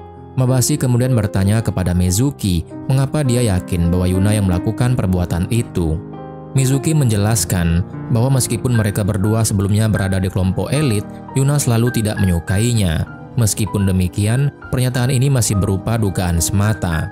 Untuk menyelidiki lebih lanjut, guru kemudian memeriksa ruang ganti dan benar saja mereka menemukan kamera tersembunyi di sudut ruangan. Semua mata tertuju pada saat guru membuka file di kamera tersebut dan memang ada gambar-gambar yang diambil secara diam-diam. Namun, di antara file-file itu terdapat juga foto-foto hewan peliharaan, salah satunya adalah kucing Yuna. Bukti semakin jelas, tetapi Yuna segera berdiri dan membantah, menyatakan bahwa meskipun itu memang kucingnya, dia tidak pernah memotret Mizuki secara diam-diam. Namun, mengapa foto-foto itu ada di kamera? Untungnya, Mabashi yang teliti segera mengajukan pertanyaan. Ia ingat bahwa beberapa waktu lalu, di atas loker ruang ganti ada dekorasi yang dipajang, sehingga tidak mungkin ada tempat untuk menaruh kamera di sana.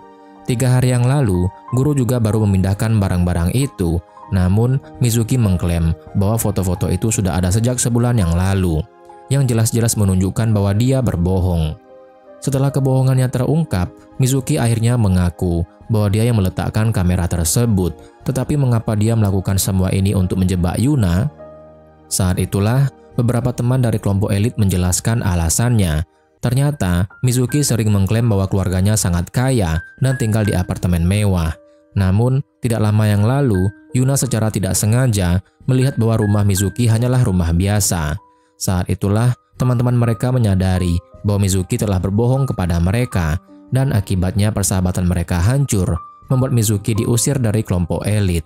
Beberapa anggota kelompok elit mengatakan bahwa semua ini adalah karena harga diri Mizuki yang terlalu tinggi. Bahkan, dalam pertengkaran mereka kemarin, sebenarnya Mizuki sengaja menjatuhkan dirinya sendiri. Mendengar hal ini, Mizuki menjadi marah dan langsung berteriak pada mereka. Karena situasi semakin memanas, guru memutuskan untuk memberikan waktu istirahat sementara. Namun, baru beberapa langkah Mizuki berjalan, seorang murid dari kelompok kedua dengan sengaja menabraknya hingga jatuh. Seperti yang diduga, sejak Mizuki turun ke kelompok 3, dia mulai mengalami balasan dari murid-murid lain. Semua orang tidak bisa melupakan perbuatannya di masa lalu. Ketika Mizuki pergi ke toilet, dia bahkan disiram air oleh seseorang secara diam-diam. Namun, para murid tidak mengetahui bahwa Mizuki sebenarnya menyimpan rahasia yang sulit diungkapkan. Saat melihat bayangan dirinya yang basah kuyup di cermin, ia akhirnya memutuskan untuk melawan. Ketika kembali ke kelas, Mizuki langsung mengungkapkan siapa pelaku sebenarnya. Ternyata orang itu adalah Xiao Shuai, seorang pemimpin kelompok elit pria. Mizuki mengungkapkan bahwa dia dan Xiao Shuai pernah menjalin hubungan selama 10 bulan. Namun, suatu hari sepulang sekolah, Mizuki melihat Xiao Shuai bersama Yuna. Ketika dia mendekat, dia melihat keduanya sedang bermesraan. Dan itu belum semuanya. Mizuki juga menemukan bahwa Xiao Shuai mengirim pesan untuk mengajak Yuna bertemu di akhir pekan.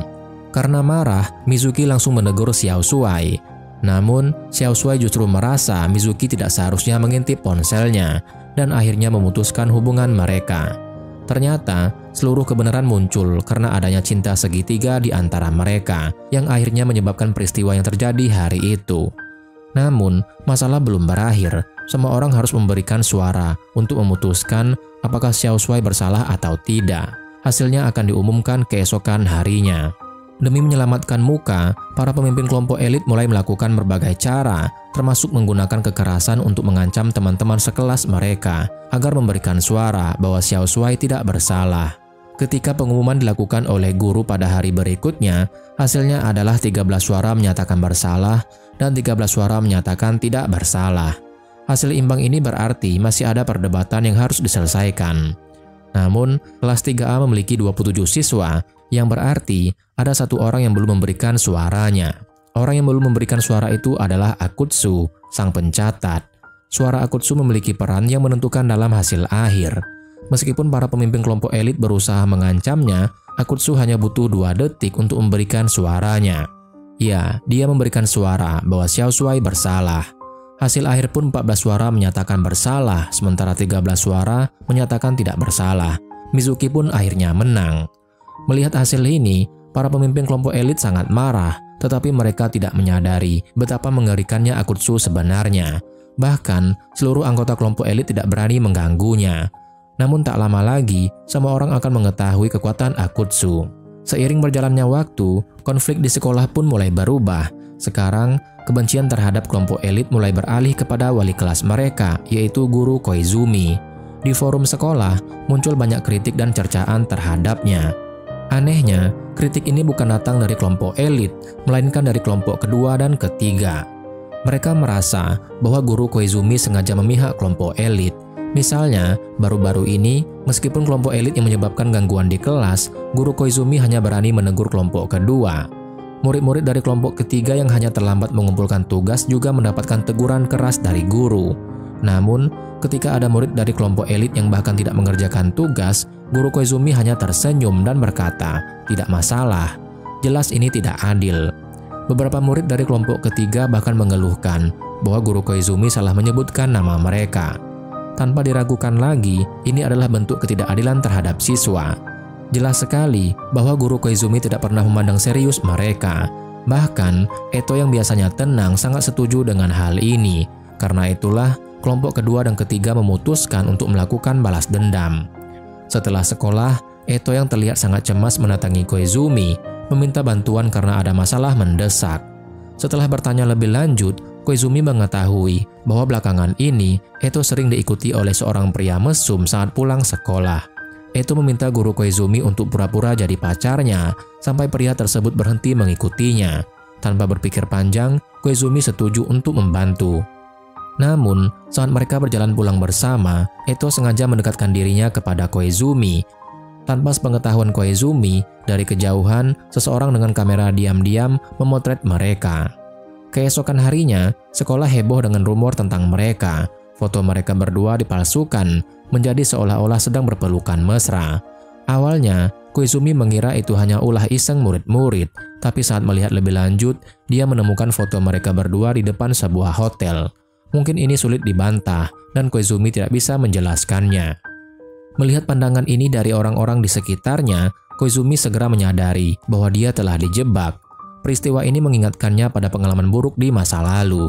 Namun, tidak ada seorang pun di kelas yang mengakui siapa yang menyebarkan foto itu. Saat jam makan siang, Eto bahkan sengaja membuatkan bento dengan bentuk hati untuknya. Namun, Koizumi menolak dengan halus, mengatakan bahwa lebih baik mereka menjaga jarak untuk menghindari rumor. Mendengar hal itu, Eto langsung berubah sikap dan bertanya dengan marah, "Apakah kau ingin aku mati?" Koizumi pun terkejut dan mencoba menjelaskan bahwa dia tidak bermaksud begitu.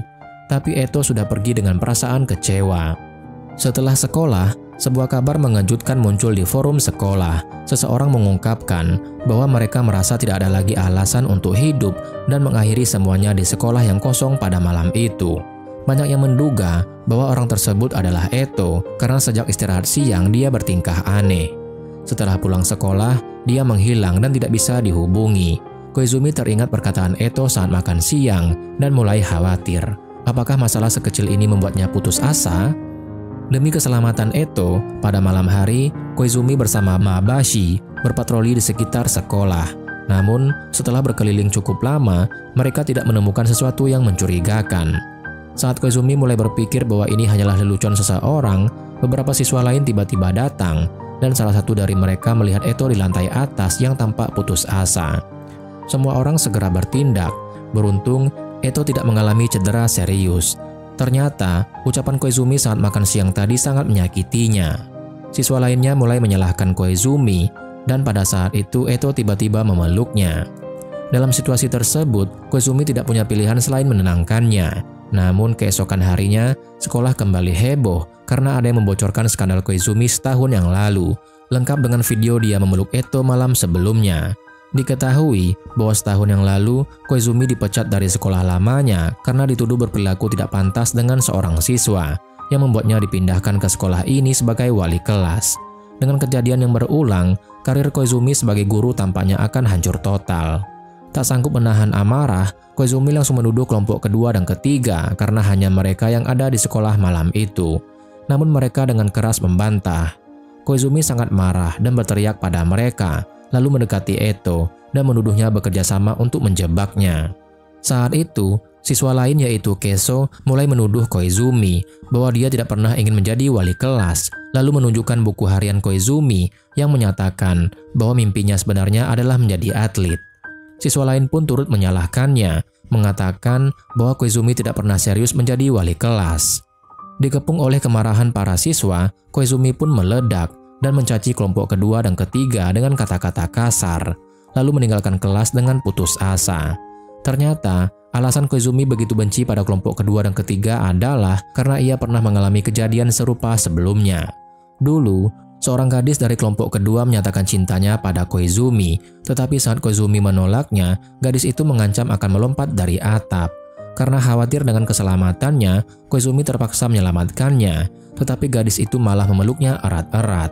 Tak disangka, kelompok kedua dan ketiga keluar dengan membawa kamera dan memotret mereka berdua. Ternyata gadis itu hanya berpura-pura dan tujuan kelompok tersebut adalah agar tidak ada wali kelas yang mau mengajar mereka. Setelah kejadian tersebut, Koizumi akhirnya dipindahkan ke sekolah ini. Baginya, kelompok kedua dan ketiga jauh lebih mengerikan daripada kelompok pertama. Mereka tidak berani melawan kelompok pertama yang kuat, tetapi selalu penuh dengan rasa curiga dan selalu membuat konspirasi di belakang menjebak guru mereka. Mengetahui hal ini, Baba mencoba menghibur Koizumi, tetapi Koizumi sudah sangat kecewa. Meskipun ingin tetap jadi wali kelas, ia tidak ingin terus-menerus ditipu oleh para siswa. Saat itu, Eto datang dan minta maaf, tetapi Koizumi mengabaikannya dan langsung meninggalkan sekolah. Mabashi menyelidiki lebih lanjut, ia menyadari bahwa ancaman terhadap Eto ternyata nyata. Namun, ada seseorang yang mendorong Eto untuk berpura-pura jadi pacar Koizumi, dan orang itu meninggalkan pesan di sebuah catatan. Awalnya, Eto hanya ingin memberikan pelajaran kepada Koizumi, tetapi skenario di balik layar semakin memburuk hingga Eto kehilangan kendali. Akhirnya, situasi berkembang jadi seperti sekarang, dan video yang tersebar ternyata bukan diunggah oleh mereka. Namun, siapa sebenarnya dalang di balik semua ini? Bahkan para siswa dari kelompok pertama juga penasaran. Mereka merasa tidak melakukan apa-apa selama ini, tetapi kini kelas mereka kacau balau. Tak diragukan lagi, ini merupakan tantangan terhadap otoritas mereka. Mereka pun memutuskan untuk mengambil tindakan dengan membawa rantai besi dan mengepung seluruh kelas. Hingga pelaku ditemukan, tidak ada yang diizinkan untuk pergi. Kemudian, mereka membawa seluruh kelas ke sebuah ruangan kecil. Dalam interogasi oleh para pemimpin kelompok, tidak ada seorang pun yang berani mengaku. Akhirnya, mereka mulai menggunakan kekerasan untuk menekan siswa lain. Di saat yang sama, Rina segera memberitahu guru dan Mabashi tentang situasi ini. Setelah mendengar bahaya yang dihadapi oleh para siswa, mereka pun segera kembali ke sekolah dan akhirnya berhasil menghentikan tindakan para pemimpin kelompok itu. Namun, di tengah kekacauan itu, Kudo menghilang. Ternyata, dia diculik oleh penguntit yang mengikutinya malam itu. "Ayo naik ke perahuku, kita akan pergi bersama," ujar si penculik sambil menarik Kudo. Sementara itu, Mabashi menerima pesan darurat dari Kudo. Meskipun Koizumi sempat punya konflik dengan Kudo, sebagai seorang guru, dia tidak bisa tinggal diam saat siswanya dalam bahaya. Si penculik menarik Eto ke tepi sungai. Meskipun Koizumi tidak bisa berenang, dia tetap melompat ke dalam air tanpa ragu untuk mencoba menyelamatkan Eto. Namun sayangnya, usahanya tak bertahan lama. Koizumi dengan cepat kehabisan tenaga dan berteriak meminta tolong. Untungnya, Mabashi tiba di tempat kejadian tepat waktu. Dia segera menarik tali di dekatnya dan berhasil mendorong penculik ke dalam sungai. Akhirnya, polisi tiba dan penculik itu mendapatkan hukuman yang pantas. Di saat yang sama, kesalahpahaman antara Koizumi dan murid-muridnya juga terselesaikan karena insiden ini. Pada hari ketiga, Koizumi dengan tulus meminta maaf dan berjanji untuk memperbaiki dirinya. Akhirnya, ia kembali menjadi wali kelas 3A seperti yang diharapkan. Namun, masih ada satu pertanyaan yang belum terjawab, yaitu siapa dalang yang menghasut Eto? Bahkan, Mabasi pun belum bisa memahaminya. Tanpa disadari, sosok yang mengendalikan semua kejadian di sekolah adalah Akutsu, seorang siswa yang biasanya pendiam. Melihat Mabasi yang terus-menerus menggagalkan rencananya, Akutsu mulai berniat membunuhnya. Dia berencana mendorong Mabasi dari atap gedung sekolah. Namun, kehadiran Rina dan teman-temannya berhasil menghentikan niat jahat Akutsu. Meskipun rencananya gagal kali ini, Akutsu mulai merencanakan konspirasi yang lebih besar. Tidak lama kemudian, kelas memutuskan untuk mengadakan kegiatan berkemah selama 3 hari 2 malam. Namun, ada yang aneh dengan kegiatan kali ini. Semua peserta dilarang membawa ponsel, dan makanan harus diperoleh sendiri dari alam. Mereka harus memancing ikan di sungai dan memetik sayur dari gunung. Setiap kali setelah makan, peserta harus memilih satu orang yang akan dieliminasi. Orang yang tereliminasi akan dikurung di ruang bawah tanah sampai akhir perkemahan. Mendengar tantangan ini, para pemimpin kelompok menjadi antusias. Pada ronde pertama, semuanya berjalan dengan lancar berkat bantuan Mabasi, yang dengan teliti mengajarkan cara memancing ikan dan membagi tugas untuk menyiapkan makanan. Di bawah bimbingannya, semua orang menikmati makan siang yang lezat. Namun, setelah makan siang, mereka memasuki tahap pemungutan suara pertama. Dan mengejutkan semua orang, Mabasi menjadi orang pertama yang dieliminasi. Semua ini ternyata telah diatur oleh para pemimpin geng sekolah di balik layar. Meskipun merasa tidak adil, Mabasi harus patuh pada peraturan permainan. Akhirnya, ia mengikuti guru dan pergi ke ruang bawah tanah. Namun, malam itu suasana di kelas menjadi sangat sunyi. Tanpa Mabasi, makanan yang mereka buat menjadi sangat buruk dan hampir tidak bisa dimakan. Mereka kembali merasa tegang karena dikuasai oleh geng sekolah. Di saat yang sama, Xiao Shuai yang sedang pergi ke kamar mandi tidak sengaja terjatuh karena lantai ruang bawah tanah yang sudah rusak.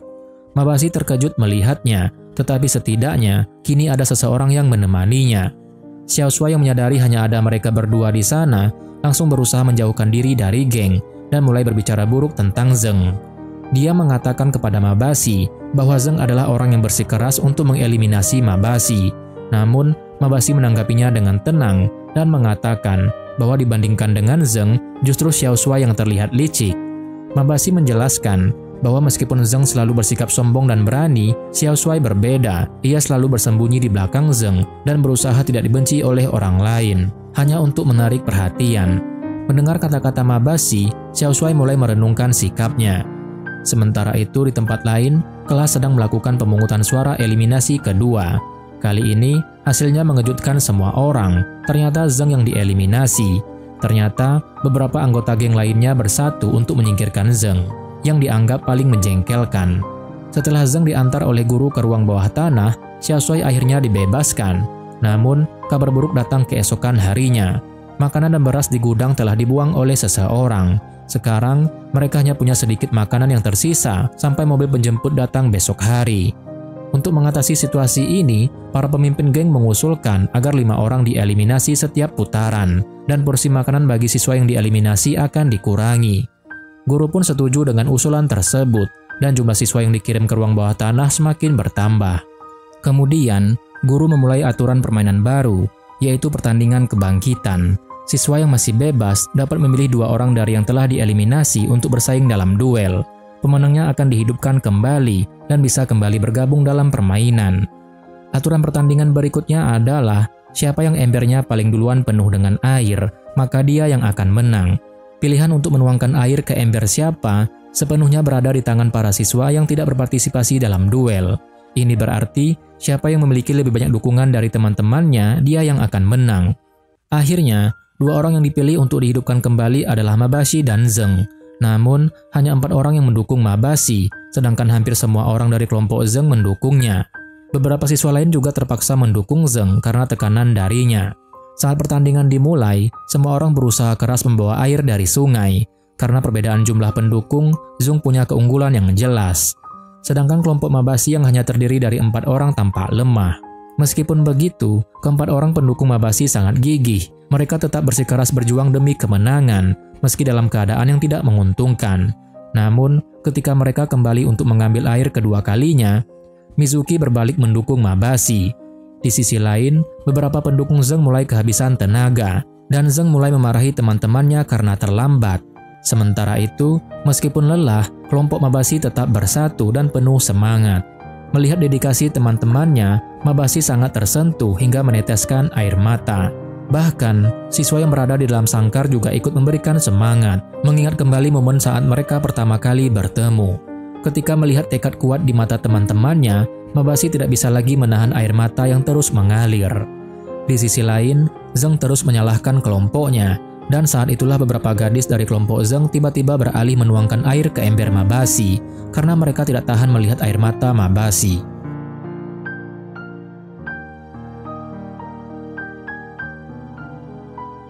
Di saat yang sama, seorang siswa laki-laki berambut panjang yang marah karena teman-temannya masih beristirahat menendang mereka dengan kesal. Namun hal itu memicu perlawanan dari yang lainnya, dan mereka segera menjatuhkannya ke tanah. Saat Xiao Shuai tiba di tempat kejadian, bukannya membantu, dia malah kabur ketakutan. Dalam pelariannya, Xiao Shuai teringat kata-kata Mabasi sebelumnya, bahwa dia hanyalah seorang licik yang selalu bersembunyi di belakang Zeng dan hanya mencari perhatian. Pada saat itu, Xiao Shuai memutuskan untuk berhenti melarikan diri dari kenyataan. Dia pun maju dengan berani untuk menghentikan pertengkaran, tetapi akibatnya dia juga dipukuli. Namun, ini adalah pertama kalinya siswa dari kelompok kedua dan ketiga berani melawan kelompok pertama. Meskipun dia babak belur, Xiao Shuai berhasil mengatakan ketakutannya dan membela temannya. Pada saat itu, dia merasa sangat lega. Pengalaman ini juga membuat siswa laki-laki berambut panjang akhirnya menyadari siapa teman sejatinya. Ketika waktu terus berlalu, secara mengejutkan, kelompok Mabasi berhasil meraih kemenangan yang tampaknya tidak mungkin. Setelah Mabasi dibebaskan, mereka semua dengan gembira memasak hidangan mewah di bawah kepemimpinannya. Perjalanan ini membuat semua orang merasa sangat bahagia, kecuali Zeng yang tampak murung. Ketika semua orang naik bus untuk pulang, Zeng memilih untuk jalan kaki sendirian. Dia hanya memikirkan satu hal, yaitu balas dendam kepada Mabasi. Baginya, kedatangan Mabasi telah menggoyahkan posisinya. Dan benar saja, keesokan paginya, peringkat semua orang berubah akibat pengalaman camping tersebut. Siswa dari kelompok kedua dan ketiga berani melawan kelompok pertama, dan siswa dari kelompok pertama mulai saling berseteru. Sekarang, semua orang dianggap setara. Bahkan, siswa dari kelompok ketiga bisa berteman dengan mereka dari kelompok pertama. Namun tiba-tiba, sebuah surat misterius menghancurkan ketenangan kelas. Surat itu berisi pengungkapan tentang identitas Mabasi, dengan tuduhan bahwa dia adalah mata-mata yang dikirim oleh Menteri Pendidikan untuk melakukan eksperimen sosial pada siswa sekolah menengah. Dalam surat tersebut, juga terdapat foto-foto yang menunjukkan pertemuan Mabasi dengan Menteri Pendidikan di berbagai kesempatan. Menghadapi tuduhan dalam surat misterius ini, Mabasi tidak dapat berkata apa-apa untuk membela diri. Di saat yang sama, Zeng menerima sebuah peta misterius yang mengarahkannya ke rumah Mabasi. Di atas meja, Zeng menemukan sebuah buku harian, dan dia berencana menggunakan buku harian itu untuk memulai balas dendamnya yang sesungguhnya. Sementara itu, siswa-siswa dari kelas menyalakan siaran langsung di televisi. Menteri yang muncul di televisi ternyata benar-benar sama dengan orang yang ada di foto.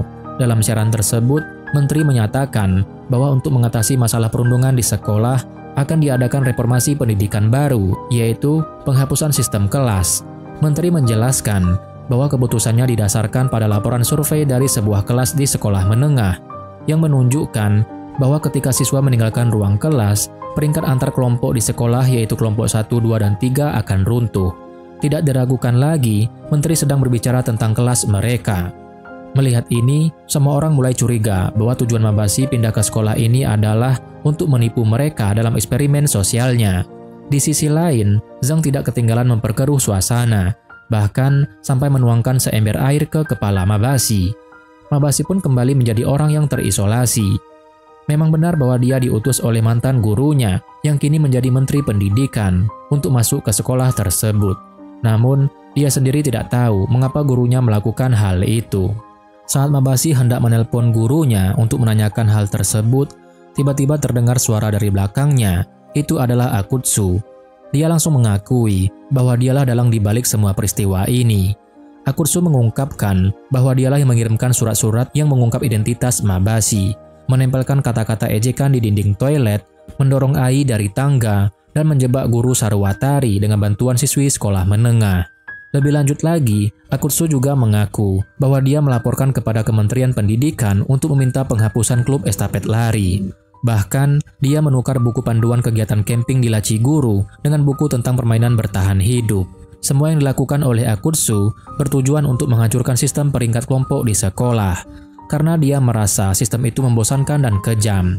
Dia sengaja memanipulasi peringkat kelas, menciptakan tragedi demi tragedi untuk mengendalikan emosi setiap orang, dengan tujuan agar semua siswa menyadari betapa sia-sia dan kejamnya sistem peringkat sekolah.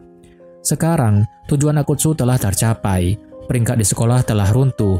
Setelah mengungkapkan kebenaran ini kepada Mabashi, Akutsu berniat mengakhiri segalanya, tetapi untungnya Mabashi berhasil menghentikannya tepat pada waktunya. "Jangan mudah mengatakan kata menghilang," ujar Mabashi. Ucapan ini membuat Akutsu terdiam dan merenung sejenak. Namun, sebenarnya drama besar baru saja dimulai. Saat ini, Zhang siap mengungkapkan kepada seluruh kelas bagaimana Mabashi telah menipu mereka semua.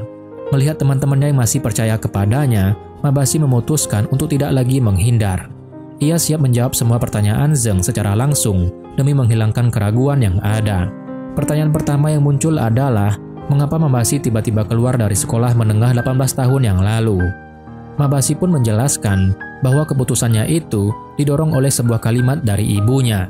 18 tahun yang lalu, Mabashi dihadapkan pada situasi di mana temannya diintimidasi. Ia ragu apakah harus berdiri membela temannya atau tidak. Kata-kata ibunya yang menyadarkan Mabashi. "Bagaimana bisa kau tidak melindungi temanmu?"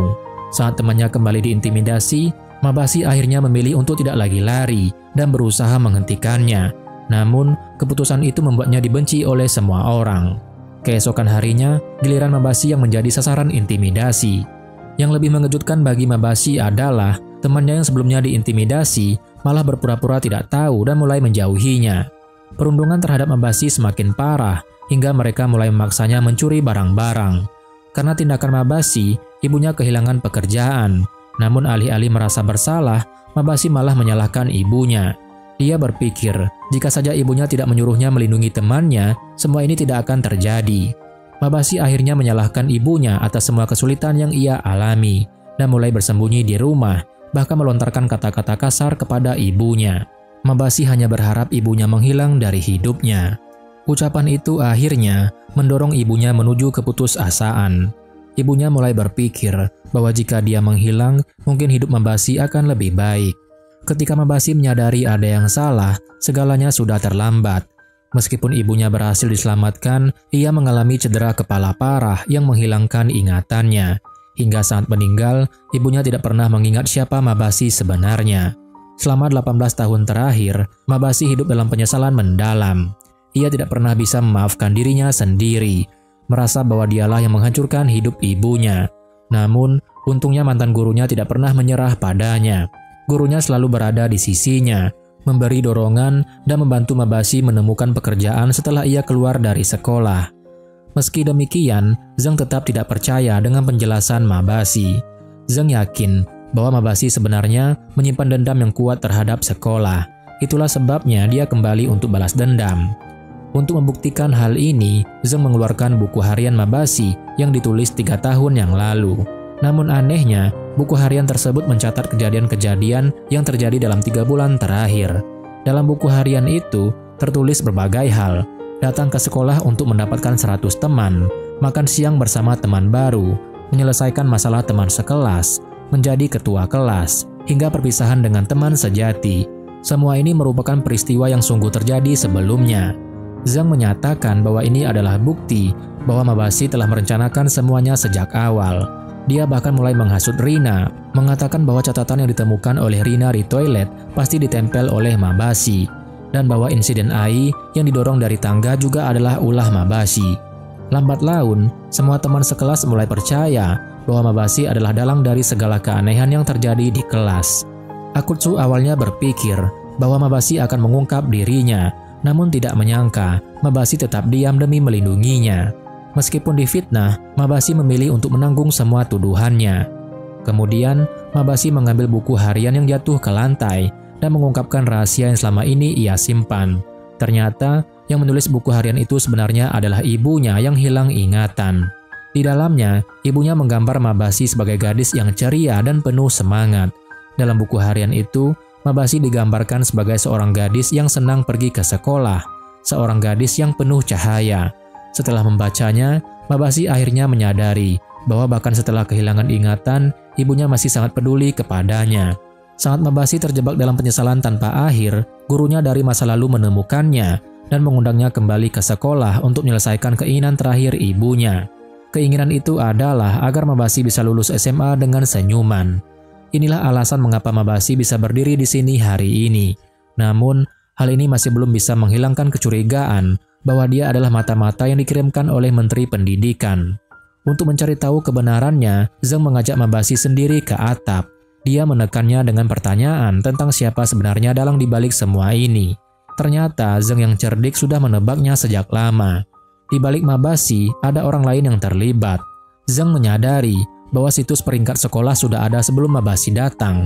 Meskipun ditekan oleh Zeng, Mabasi tetap tidak mengungkapkan Akutsu sebagai dalang di baliknya. Saat Zeng kebingungan, tiba-tiba Akutsu muncul dan mengakui bahwa dialah orang di balik semua ini. Mengetahui kebenarannya, Zeng mulai merasa terlalu percaya diri, namun ia meremehkan Akutsu. Akutsu memaksa Zeng dan Mabasi kembali ke kelas, di mana ia berencana mengungkapkan seluruh kebenaran. Akutsu menceritakan masa lalu pahitnya, di mana saat ia baru masuk sekolah menengah, ia dibully tanpa alasan oleh kakak kelasnya. Untungnya, kakaknya menyelamatkannya, tetapi setelah itu, sang kakak malah menjadi korban bullying. Kakak Akutsu tidak hanya diturunkan ke peringkat terendah di sekolah, tetapi juga menghadapi penindasan setiap harinya. Akhirnya, kakaknya yang tidak bisa menahan semua itu, memilih untuk mengakhiri hidupnya. Akutsu menyalahkan sistem peringkat sekolah atas tragedi tersebut. Ia bertanya-tanya, apakah siswa di peringkat teratas benar-benar lebih hebat? Apakah siswa di peringkat bawah tidak memiliki nilai? Akutsu kemudian bersumpah untuk balas dendam pada sekolah demi kakaknya. Ia ingin menghancurkan sistem peringkat sekolah dan membuatnya lenyap dari dunia. Mabasi berjuang demi ibunya, sementara Akutsu berjuang demi kakaknya. Di mata Akutsu, Mabasi adalah sekutu dan seseorang yang ingin ia lindungi. Namun, Zeng hari ini telah melewati batas dengan menghina Mabasi. Akutsu ingin memberi pelajaran kepada Zeng, mantan siswa peringkat teratas, bahwa ketika sistem peringkat sekolah lenyap, Zeng pun akan lenyap bersamanya. Zeng yang ketakutan mulai melarikan diri, tetapi sudah terlambat. Namun tiba-tiba, Mabasi berdiri di depan Akutsu menghalanginya. Semua orang terkejut dengan tindakan Mabasi. Alasan Mabasi melakukannya adalah untuk membuat Akutsu sadar bahwa masa remaja seseorang hanya datang sekali. Ia tidak ingin Akutsu mengulang kesalahan yang sama seperti dirinya dan tidak bisa lulus SMA. Akhirnya, Mabasi dibawa ke ambulans, tetapi untungnya setelah perawatan darurat ia tidak mengalami luka yang serius. Akutsu dihukum kerja sosial akibat kesalahannya dan Menteri Pendidikan merasa sangat bersalah. Ia menyadari bahwa Mabasi telah disalahpahami oleh teman-temannya.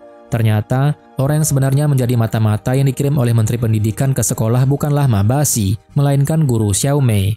Guru Xiaomei melaporkan semua yang terjadi di sekolah kepada Menteri Pendidikan, yang kemudian mendorong Menteri untuk merencanakan reformasi. Setelah mengetahui kebenaran, para siswa akhirnya mengerti bahwa mereka telah salah paham terhadap Mabasi. Sementara itu, Zeng yang telah diselamatkan merasa sangat menyesal. Namun, yang paling mengecewakan adalah Mabasi, yang setelah keluar dari rumah sakit, memutuskan untuk berhenti sekolah dan memulai hidup tenang di sebuah pulau kecil yang damai. Namun, semuanya belum berakhir. Setelah drama mengenai sistem peringkat sekolah ini, Menteri Pendidikan mempertimbangkan dengan matang dan akhirnya memutuskan untuk menghapus sistem kelas di sekolah tersebut. Ini berarti bahwa kelas-kelas yang ada akan dibubarkan. Semua siswa memiliki satu keinginan yang sama, yaitu bisa lulus bersama Mabasi. Demi keinginan tersebut, mereka secara spontan melakukan protes di kantor sekolah, menuntut agar sistem kelas tidak dihapus. Ketika para pemimpin sekolah tidak mau mengabulkan permintaan mereka, siswa-siswa dari kelas 3A bahkan menyegel gedung sekolah. Zeng juga menggunakan kesempatan ini untuk meminta maaf secara tulus kepada teman-temannya yang dulu pernah ia bully. Mereka semua menandai wajah Zeng dengan coretan sebagai tanda rekonsiliasi. Akhirnya, polisi datang untuk menghentikan protes tersebut. Meskipun demikian, semua siswa masih memiliki satu keinginan bersama, yaitu menemukan Mabasi. Mereka membuat poster secara bersama-sama, mengadakan paduan suara kelas, bahkan muncul di acara televisi dengan harapan Mabasi akan melihatnya dan kembali. Tidak hanya itu, mereka juga berusaha mencarinya dengan segala cara yang memungkinkan. Hari di mana penghapusan sistem kelas diumumkan pun tiba, dan setiap orang merasa sangat kecewa. Jika sistem kelas benar-benar dihapus, mereka tidak akan bisa lulus bersama Mabasi. Namun, tepat ketika semua orang merasa putus asa, seorang sosok yang familiar tiba-tiba masuk ke ruangan. Melihat Mabasi kembali, semua orang pun sangat gembira. Meskipun demikian, Mabasi masih punya satu keinginan yang belum tercapai, dan sebuah kelas yang masih ingin ia lindungi. Ia meminta kepada pimpinan pendidikan di tempat itu untuk mempertimbangkan kembali keputusan mereka untuk menghapus sistem kelas. Akhirnya, melalui upaya keras semua orang, mereka berhasil meyakinkan Menteri Pendidikan untuk tidak menghapus sistem kelas. Kabar baik lainnya adalah Akutsu. Setelah menjalani hukuman kerja sosial, ia pun kembali ke sekolah. Kemudian, para siswa membuat sebuah buku harian sekolah menengah yang didedikasikan untuk Mabasi, berisi kenangan-kenangan indah mereka bersamanya. Akutsu juga memberikan dorongan semangat kepada Mabasi yang terharu hingga menangis. Pada akhirnya, seluruh kelas melanjutkan perjalanan kelulusan bersama dengan penuh kebahagiaan. Mereka menikmati momen indah seperti makan es krim bersama, berfoto, menonton pertunjukan sae dan otake, serta menikmati makan siang yang lezat. Teman-teman sekelas yang dulu berada di peringkat teratas sekolah, kini menjadi sahabat yang akrab. Mabasi pun berhasil lulus, memenuhi harapan mendiang ibunya. Semua siswa termasuk Mabasi sekarang bersiap menyambut kehidupan baru mereka yang penuh dengan harapan dan peluang baru. Dan cerita pun berakhir.